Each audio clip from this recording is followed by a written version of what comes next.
Hello friends, welcome to my channel. Ulcer என்பது வயிற்றில் வலியை ஏற்படுத்தும் வயிற்றுப்புண்களாகும். அல்சர் பிரச்சனையால் ஆண்டுக்கு 4.5 மில்லியன் மக்கள் பாதிக்கப்படுகின்றனர். பொதுவாக நமது வயிற்றில் இரைப்பையில் பாதுகாப்பான லேயர் ஒன்று உள்ளது. ஹைட்ரோகுளோரிக் அமிலம் அதிகமாக சுரப்பதன் மூலம் இரைப்பையில் மற்றும் உணவு குழாயில் உள்ள லேயர் அரிக்கப்பட்டு புண்களை ஏற்படுத்துகிறது. இதனை ஆரம்பத்திலேயே கவனிக்காத பட்சத்தில் தீவிர அல்சர் புண்களாக மாற வாய்ப்பிருக்கிறது.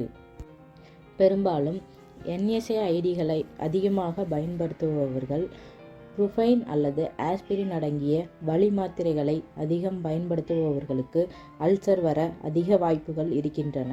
சரியான சிகிச்சை மேற்கொள்வதன் மூலம் அல்சர் புண்களை சரி செய்ய முடியும். சிலருக்கு மார்பு வலி ஏற்படும். இது இதயமற்ற மார்பு வலி என அழைக்கப்படுகிறது.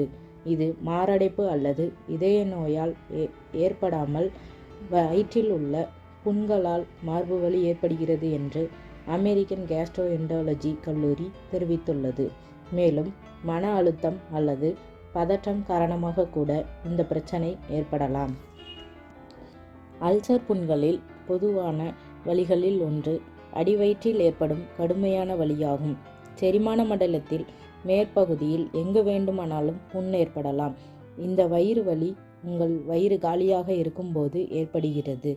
இது பல மாதங்களாக நீடிக்கலாம் என்றும் தேசிய நீரிழிவு, செரிமானம் மற்றும் சிறுநீரக நோய்களை கண்டறியும் நிறுவனம் தெரிவித்துள்ளது. அல்சருக்கான அறிகுறிகளில் குமட்டலும் ஒன்று என சென்குப்தா கூறுகின்றார். உங்கள் வயிற்றில் எப்பொழுதும் ஏதேனும் ஒரு சிறிய உணவினை வைத்திருப்பது அல்சர் ஏற்படுவதை குறைக்கிறது. அல்சரால் ஏற்படும் குமட்டலானது சில நேரங்களில் மிகவும் தீவிரமாகி வாந்தியை ஏற்படுத்தும். இந்த நிலை ஏற்படாமல் இருக்க ப்ரூஃபைன் மற்றும் ஆஸ்பிரின் மருந்துகளில் இருந்து விலகி இருங்கள். இந்த வலி மருந்துகள் வயிற்றில் புண்களை ஏற்படுத்தும் அபாயத்தை கொண்டுள்ளன. மேலும் வயிற்றில் ஏற்கனவே புண் இருந்தால் அதை மேலும் மோசமாக்குகின்றன. உங்கள் வயிறு சிறிது வீங்கியிருப்பதை கவனித்தால் அதற்கு வாயு பிரச்சனை காரணமாக இருக்கலாம் அல்லது அல்சர் அறிகுறியாக கூட இருக்கலாம். ஏப்பம் என்பது அல்சரின் குறைவான மற்றும் பொதுவான அறிகுறியாகும். ஏப்பம் மற்றும் புளித்த ஏப்பம் வழக்கத்தை விட அதிகமாக இருந்தால் உடனே மருத்துவரை சந்திக்கவும். அல்சர் இல்லாமல் கூட அதிக ஏப்பம் வரலாம். இதனை உங்கள் மருத்துவரே கண்டுபிடிப்பார்.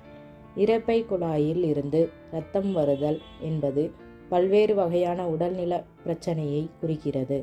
இந்த இரத்தப்போக்கு மேல் வயிற்று வலியுடன் சேர்ந்து ஏற்பட்டால் அது அல்சருக்கான அறிகுறி என்று டாக்டர் சென்குப்தா கூறுகிறார். குமட்டல், வயிற்று அல்லது மார்பு வலி ஏற்படும் போது டாக்டர் எண்டோஸ்கோபி எடுத்து வயிற்றில் புண்களை சோதனை செய்வார்கள். இந்த வீடியோ பிடிச்சிருந்தா லைக் பண்ணுங்கள், ஷேர் பண்ணுங்கள், சேனலை சப்ஸ்கிரைப் பண்ணுங்கள்.